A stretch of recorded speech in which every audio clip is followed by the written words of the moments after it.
Pablo Escobar no era solo un hombre, se convirtió en una leyenda, pero una oscura. En los 1980, construyó un imperio como ningún otro, fundado en la cocaína. Él era el jefe del cartel de Medellín. Esta organización creció increíblemente poderosa e increíblemente rica. Controlaban la mayor parte de la cocaína que entraba a los Estados Unidos y a otras partes del mundo. La riqueza de Escobar era casi imposible de imaginar. Tenía mansiones, jets privados e incluso un zoológico privado con animales exóticos. Era más que un criminal. Era un rey por derecho propio, gobernando un vasto y violento reino. Su nombre se hizo conocido en todas partes, un símbolo de inmenso poder e inmenso peligro. Este poder lo hizo famoso, pero también infame. En su ciudad natal de Medellín, algunas personas lo veían como un héroe. Lo llamaban Robin Hood. Gastó millones de su dinero de la droga construyendo casas para los pobres. Construyó canchas de fútbol para que jugaran los niños. Dio dinero a iglesias y hospitales. Para muchos, era un salvador que proporcionaba lo que el gobierno no podía. Este apoyo de la comunidad fue un escudo para él. Hizo muy difícil que la policía se acercara.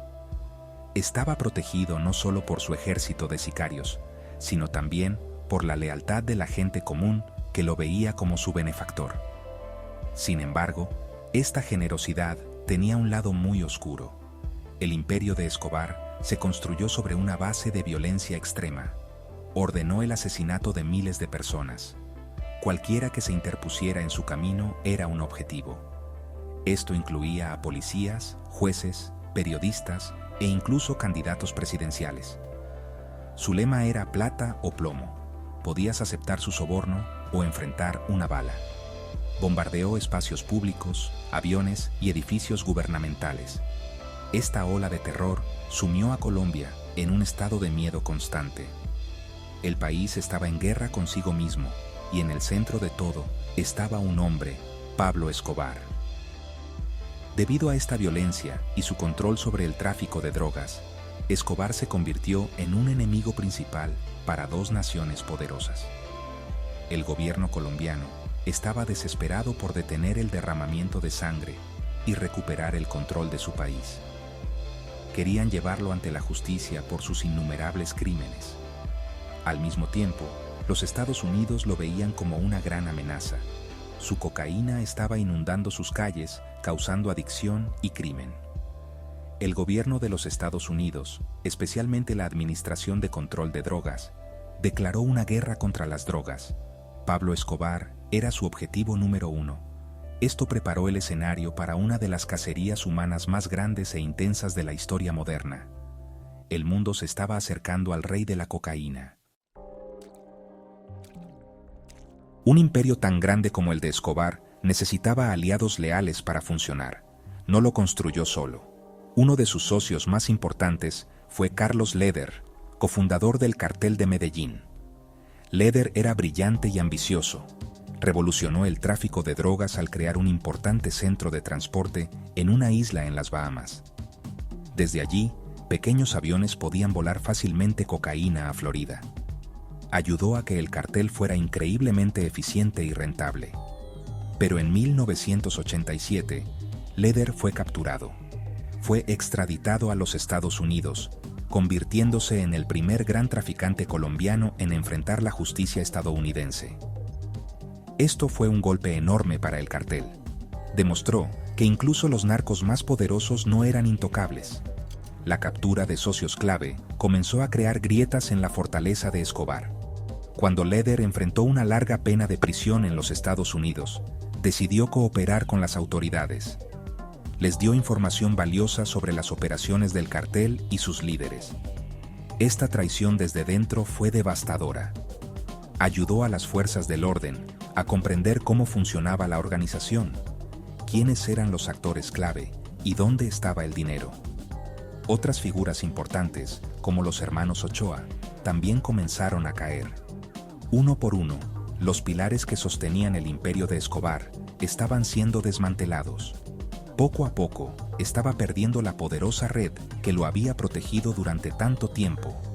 El mayor temor de Escobar era la extradición. Sabía que en una prisión colombiana aún podía ejercer poder e influencia. Podía sobornar a los guardias o incluso escapar, pero en una prisión estadounidense sería solo otro recluso, aislado de su imperio para siempre.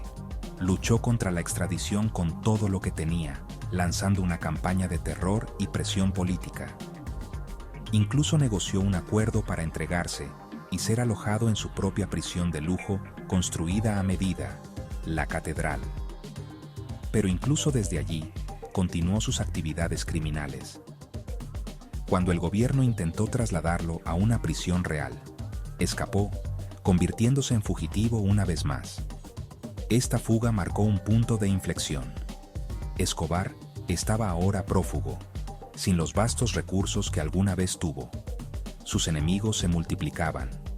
Carteles rivales, como el Cartel de Cali, vieron una oportunidad para apoderarse de su territorio. Formaron un grupo paramilitar llamado Los Pepes, o Personas Perseguidas por Pablo Escobar. Este grupo estaba formado por sus antiguos asociados y víctimas de su violencia. Eran tan despiadados como él. Comenzaron a cazar y matar a cualquiera relacionado con Escobar, destruyendo sus propiedades y negocios. Ahora estaba siendo atacado por todos lados, por el Estado colombiano, el gobierno de los Estados Unidos y sus rivales en el mundo de las drogas. El rey se estaba aislando.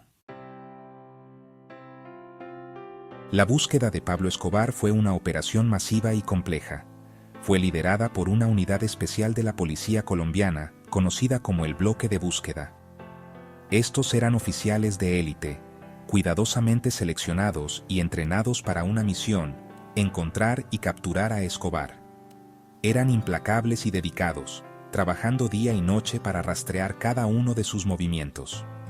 El bloque de búsqueda entendía que esta no era una operación policial normal, era una guerra. Enfrentaron amenazas constantes de los asesinos de Escobar y vivieron bajo una inmensa presión. Pero su determinación nunca flaqueó. Eran los soldados de primera línea en la lucha de Colombia para recuperar su futuro del control del narcoterrorismo. El bloque de búsqueda no estaba solo en esta lucha. Recibieron una ayuda significativa de los Estados Unidos. La DEA había estado investigando a Escobar durante años y tenía un profundo conocimiento de su organización. Proporcionaron inteligencia, recursos y capacitación cruciales a sus contrapartes colombianas. La colaboración fue esencial. Las agencias de inteligencia estadounidenses utilizaron tecnología de vigilancia sofisticada para interceptar comunicaciones. Rastrearon transacciones financieras y monitorearon los movimientos de los miembros del cartel. Esta asociación combinó la valentía colombiana en el terreno con el poder tecnológico estadounidense, creando una fuerza que Escobar nunca antes había enfrentado. Incluso más, fuerzas especiales de élite de los Estados Unidos participaron en la cacería. Unidades como la Delta Force del Ejército y los Navy SEALs fueron desplegadas secretamente en Colombia. Su papel exacto era altamente clasificado, pero su experiencia estaba en la recopilación de inteligencia y el rastreo de objetivos de alto valor.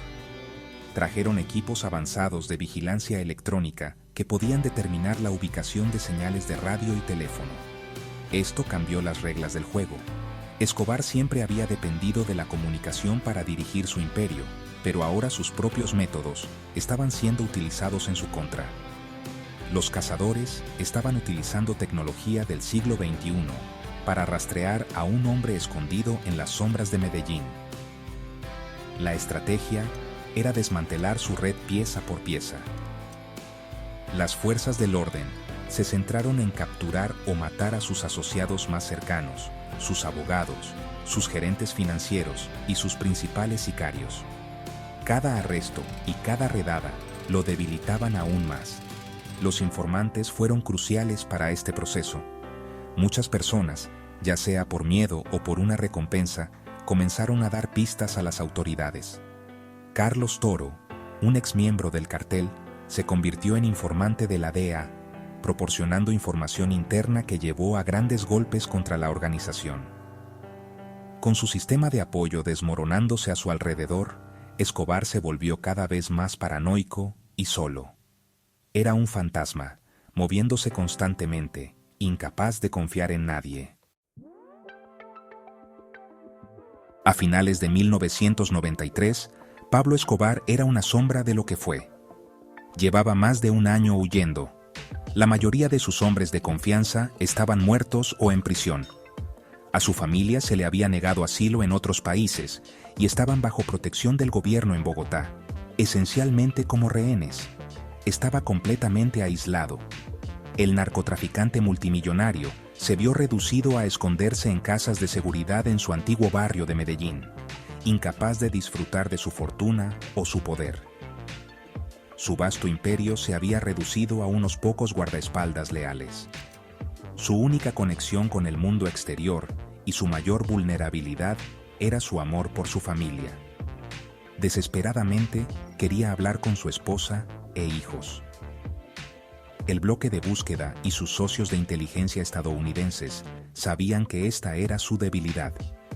Habían estado monitoreando todas las comunicaciones de los miembros de su familia, esperando que cometiera un error. Utilizaron una tecnología avanzada de triangulación de radio para escuchar las llamadas telefónicas. Durante mucho tiempo, Escobar fue demasiado disciplinado. Hacía llamadas muy cortas desde diferentes lugares para evitar ser detectado. Pero el 2 de diciembre de 1993, un día después de su 44º cumpleaños, su desesperación lo venció. Hizo una llamada telefónica a su hijo, Juan Pablo. La llamada fue emotiva y duró más de lo habitual, lo suficiente para que el equipo de rastreo localizara su señal. La señal fue rastreada a una casa de clase media en el barrio Los Olivos de Medellín. Las fuerzas del bloque de búsqueda rodearon inmediatamente el edificio. Asaltaron la casa y comenzó un tiroteo.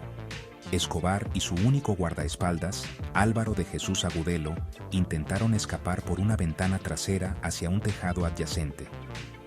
Intercambiaron disparos con la policía que se acercaba por todos lados. En el caos del tiroteo, ambos hombres fueron heridos de bala y murieron en el tejado de tejas rojas. La imagen del cuerpo de Escobar tendido en ese tejado fue transmitida por todo el mundo. El rey estaba muerto. La cacería humana más cara y extensa de la historia finalmente había terminado. La muerte de Pablo Escobar marcó el final de una era. Fue una gran victoria para el gobierno colombiano y sus aliados internacionales. El Cartel de Medellín, que alguna vez fue la organización criminal más poderosa de la tierra, se desintegró rápidamente. Sin embargo, el tráfico de drogas no terminó. El Cartel de Cali, su rival, simplemente tomó el control de las rutas y el mercado. La violencia en Colombia disminuyó por un tiempo, pero los problemas subyacentes de pobreza y corrupción persistieron. La caída de Escobar demostró que eliminar a un líder no era suficiente para ganar la guerra contra las drogas. Era un problema complejo que seguiría desafiando a Colombia y al mundo durante muchos años más.